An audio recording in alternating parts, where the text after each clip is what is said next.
Bismillahirrahmanirrahim. Değerli Müslümanlar, sizlere Peygamberimiz sallallahu aleyhi ve sellemin sahabelerinden biri olan Ebu Eyyub el-Ensari radıyallahu anh'ın hayatı hakkında danışmak istedim. Adından da göründüğü kimi o Ensarlardan idi. Yani Medine ehlinden idi. Bilirsiniz, Mekke'den Medine'ye hicret edenlere muhacirler, Medine'deki sahabelere ise Ensarlar deyilir. Onun adı Ebu Eyyub Halid İbni Zeyd el-Hazreci el-Neccari el-Ensaridir. Miladi tarixlə 580-ci ildə anadan olduğu qeyd olunur. Hündür, boylu, gözəl simalı biri idi. 3 oğlu və 1 qızı olduğu məlumdur. Rəvayətlərə görə 2-ci Əqabə beyyətində iman etmiş 73 nəfərdən biri də Ebu Eyyub el-Ensari radiyallahu anh olub. Peyğəmbər sallallahu aleyhi və səlləmdən 155 hədis nəql edib. Güclü bir mücahid olub Ebu Eyyub el-Ensari radiyallahu anhu. Bədir, Uhud, Xəndək, Ridvan beyyəti, Məkkənin fəthi, Təbuk və digər döyüşlərdə iştirak edib. Əbu Bakır radiyallahu anh'ın xilafəti dövründə zəkat verməkdən imtina edən mürtədlərə qarşı aparılan döyüşlərdə iştirak edib.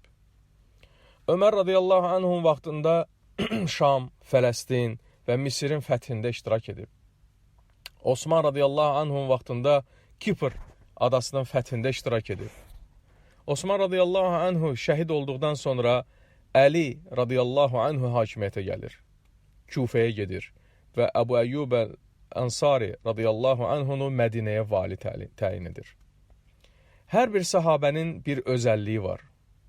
Bu sahabənin əsas özəlliyi də ondan ibarət idi ki, Peyğəmbər sallallahu aleyhi və səlləm Məkkədən Mədinəyə hicrət etdikdə, müsəlmanların arasından məhz onun evini seçib, orada 7 ay müddətində qalmışdı. Məkkədən Mədinəyə hicrət etdikdə Rasulullah sallallahu aleyhi və səlləm ilk əvvəl Quba adlanan yerdə qalır və orada ilk məscidi, Quba məscidini inşa etdirir. Daha sonra Mədinəyə, o zamanki Yəsribə yola düşür və şəhər əhalisi onu öz evlərində qəbul etməyə çalışır. Hər kəs deyir ki, ya Rasulullah, gəl bizim evimizdə qal. O da təbii ki, heç kimin xətrinə dəymək istəmir. Bəzi sirə kitablarında qeyd olunur ki, güya dəvə gəlib Əbu Eyyub el-Ensarinin evinin önündə yerə oturur və ona görə Peyğəmbər sallallahu aleyhi ve sellem orada qalır. Əslində isə bu rəvayət səhih deyil. Səhih olan İmam Əhmədin Musnəd əsərində gələn rəvayətdir ki, püşk atılır və püşk atma zamanı Əbu Eyyub el-Ensarinin adı çıxır və o qalib gəlir. Bu vaxt Əbu Eyyub el-Ensarinin qəlbini sevinc bürüyür və onu evinə aparır. Əbu Eyyubun evi 2 mərtəbəli idi. O, Rasulullah sallallahu aleyhi və səlləmi 2-ci mərtəbədə məskunlaşdırmaq istəyir. Lakin Peyğəmbər sallallahu aleyhi və səlləm 1-ci mərtəbədə yerləşməyi tərcih edir. Əbu Eyyub radiyallahu anhu deyir ki, biz ona yemək içməyi aparardıq. O yeyib bitirdikdən sonra biz də yeməyimizi yeyərdik. Gecə düşdükdə Əbu Eyyub xanımı ilə 2-ci mərtəbədə olarkən, Əbu Eyyub arvadından tərəf çevrilib deyir ki, necə ola bilər ki, Allahın elçisi aşağıda olsun, biz isə yuxarıda olaq. Yəni ondan yuxarıda olaq. Bilmirlər nə etsinlər. Rasulullahı da narahat etmək istəmirlər. Axırda evin kənarında elə bir hissəyə, künc hissəsinə keçirlər ki, ora bilavasitə Rasulullahın üstündə deyildi. Otağın kənarları ilə ehtiyatla yeriməyə çalışaraq onun mərkəzinə yaxın durmaqdan çəkinirlər. Səhər açıldıqda Əbu Eyyub Peyğəmbər sallallahu aleyhi və səlləmə xəbər verir ki, nə o, nə də ki Ummu Eyyub bütün gecəni gözlərini yummayıblar. Səbəbini soruşanda deyir ki, düşündük ki, biz evin yuxarı hissəsində, sən isə aşağısındasan. Mən hərəkət etsəm sənin üstünə toz tökülə bilər. Həm də düşündün ki, sənə vəhiy nazil olur və mən vəhiy ilə sənin aranda qalıram. Peyğəmbər sallallahu aleyhi və səlləm də ona buyurur ki, narahat olma. Bizim aşağıda olmağımız yanımıza çoxlu adamın gəlib getdiyinə görə daha münasibdir. Sonra yenə rahat olmur. Əbu Eyyub radiyallahu anhu deyir ki, bir dəfə biz evdə olarkən su səhəngimiz yerə düşüb qırıldı. Səhəng düşüb sındıqdan sonra ondan axan su döşəməyə yayıldı. Deyir, yoldaşımla cəmi bir örtüyümüz var idi. Onu yatanda yorğan kimi üstümüzə örtürdük. Biz tez onu götürüb suyu təmizləməyə başladıq ki, birdən axıb Allah elçisi sallallahu aleyhi və səlləmin üstünə damcılar tökülər. Səhər Peyğəmbərlə görüşüb ona dedim ki, atam anam sənə qurban, ey Allahın Rəsulu. Mən istəmirəm sən aşağıda olasan. Mən isə hündürlükdə, sənin üzərində, keç yuxarıda qal. Sonra səhənglə olan əhvalatı ona danışdım və o nəhayət mənimlə razılaşdı və ikinci mərtəbəyə keçdi. Biz də xanımla birinci mərtəbədə yaşamağa düşdük. Peyğəmbər sallallahu aleyhi və səlləm bu minvalla Peyğəmbər məscidinin və evinin tikintisi qurtarana qədər təxminən 7 aya qədər onun evində yaşadı. Bundan sonra o, məscidin yanında onun üçün inşa edilmiş evə köçür. Lakin köçdükdən sonra da Əbu Əyyub radiyallahu anhu gözəl bir qonşu olur ona. Olduqca səxavətli biri idi.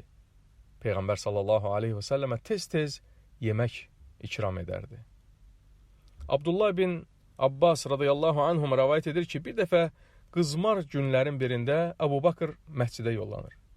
Yolda Ömər onu görüb soruşur ki, belə bir vaxtda səni evdən çıxmağa nə vadar eləyib? Əbu Bakır da deyir ki, məni evdən çıxmağa məcbur edən bərk acmağımdır.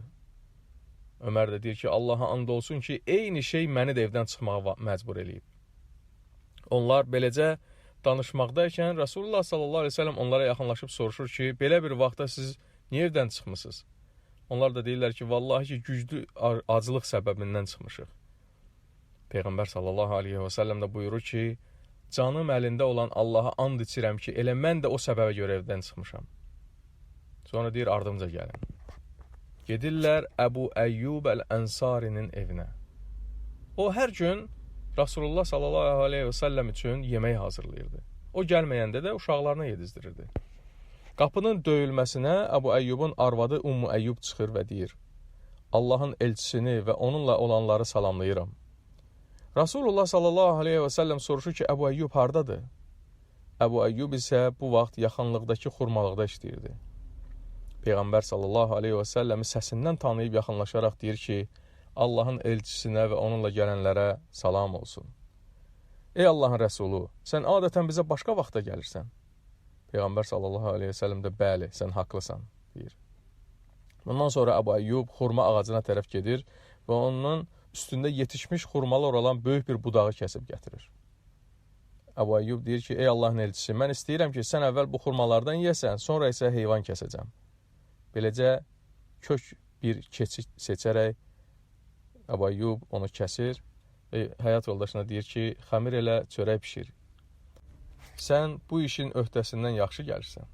Sonra o keçinin yarısını qaynadır, ikinci yarısını isə od üstündə qızardır. Yemək hazırlayıb, Allah elçisinin və onun yoldaşların qarşısına gətirir. Peyğəmbər sallallahu aleyhi və səlləm bir tikə ət götürüb çörəyin üstünə qoyaraq buyurur ki, ey Əbu Əyyub, bu tikəni Fatiməyə ver. O çoxdandır bunu beləsini dadmayıb. Peyğəmbər sallallahu aleyhi və səlləm Mədinədə mühacirlərlə ənsarı qardaş elan eləyir. Əbu Əyyubu da Mus'ab ibn Umeyr radiyallahu anhu ilə qardaş edir. O Mus'ab ibn Umeyr ki, onu Peyğəmbər sallallahu aleyhi və səlləm Mədinəyə dəvət üçün göndərmişdi və onun çağırışını ilk qəbul edənlərdən biri də məhz Əbu Əyyub Əl-Ənsari radiyallahu anhu idi. İfk, yəni böhtan hadisəsi baş verdikdə, münafiqlərin başçısı Abdullah ibn Ubey ibn Səlul başda olmaqla 200'lü münafiqlər möminlərin anası Ayşə radiyallahu anhəni ittiham etdikdə, xəbər gəlib Əbu Əyyub radiyallahu anhuya çatır. Zövcəsi Ummu Əyyub radiyallahu anhə ərinə deyir ki, Ayşə barədə yayılan söz-söhbətləri eşitmisənmi? Deyir ki, bəli, eşitmişəm. Lakin bu yalandır. Sən belə bir iş tutardınmı? Deyir ki, vallahi ki, xeyr. Deyir, Ayşə radiyallahu anhə səndən daha fəzilətli biridir. O da eləməz. Uca Allah da Nur surəsində ayələr nazil edərək, Ayşə radiyallahu anhəni təmizə çıxardır. Nur surəsində Rəbbimiz buyurur ki, şübhəsiz ki, Ayşə barəsində yalan xəbər gətirənlər özünüzdən olan bir dəstədir. onu özünüz üçün pis bir şey hesab etməyin. Əksinə, bu sizin üçün xeyirlidir. O dəstədən olan hər bir şəxsin qazandığı günahın cəzası vardır. İçərilərindən günahın böyüyünü öz üstünə götürəni isə böyük bir əzab gözləyir. Sonra da Əbu Əyyub Əl-Ənsari kimi möminlər barəsində buyurur ki, siz bunu eşitdiyiniz zaman mömin kişilər və qadınlar bir-birləri haqda yaxşı fikirdə olub, bu açıq aydın bir böhtandır, dedilər. Əbu Əyyub radiyallahu anhu həm də güclü bir əskər idi. Demək olar ki, bütün döyüşlərdə iştirak etmişdi. Adam döyüşür və Allah yolunda şəhid olmaq istəyir, buna can atır. Lakin hər dəfə döyüşdən salamat qayıdırdı. Yaşlı vaxtında Konstantinopola qarşı yürüş elan olunur. Bilirsiniz, Peyğəmbər sallallahu aleyhi və səlləm hələ sağlığında ikən müjdələmişdi ki, Konstantinopol fəth olunacaq və Roma fəth olunacaq. Ona görə də tarix boyu xəlifələr və sultanlar Konstantinopolu fəth etməyə çalışıblar. Sonda 29 may 1453-cü ildə Osmanlılar Sultan Muhammed Fatihin komandanlığı altında Konstantinopolu fəth edirlər və şəhərin adını dəyişdirib İstanbul eləyirlər. İstanbula qarşı ilk yürüş isə hicrətin 50-52-ci illərində Əməvilər dövlətinin vaxtında baş verir və həmin vaxt artıq Əbu Əyyub Əl-Ənsari radiyallahu anhu olduqca yaşlı bir adam idi. 80-dən yuxarı yaşı var idi. Buna baxmayaraq, kim nəyə can atırsa, Allah onu həmin işə nəsib edir, müvəffəq edir. Eşidir ki, İstanbulun fəthi üçün yürüş hazırlanır. Yaşlı və qoca olmasına baxmayaraq, yenə də şəhidlik zirvəsinə ucalmaq istəyir. Qılıncını, qalxanını götürüb, atını minir və müsəlman ordusuna qoşulur. Konstantinopola çatdıqda, müsəlman ordusu oranı mühasirəyə alır və 7 ay mühasirədə saxlayır oranı. Lakin oranı fəth etmək həmin vaxt onlara müyəssər olmur. Döyüş vaxtı bəzi rəvayətlərə görə ilk oxlardan biri Əbu Əyyub Əl-Ənsari radiyallahu anhuya dəyir və o yaralanır, sonra da vəfat eləyir. Digər rəvayətlərə görə isə o döyüş vaxtı xəstələnir və orada da vəfat eləyir. Hər bir halda uca Allah onu qoca vaxtında istədiyinə çatdırır. Vəfatından öncə vəsiyyət edir ki, məni Konstantinopolun qala divarlarına ən yaxın yerdə dəfn edin. Müsəlmanlar da onu elə orada da dəfn edirlər. Radiyallahu Teala anhu. Allah ondan razı olsun. Uca Allahdan dilirik ki, bizləri sevimli Peyğəmbərimiz Muhammed sallallahu aleyhi və səlləmin səhabələrini və əhl-i beytini sevən qullarından etsin. Bizləri Firdavs cənnətlərində onlara qonşu etsin. Şübhəsiz ki, o hər şeyə qadirdir. Velhamdülillahi Rabbil aləmin.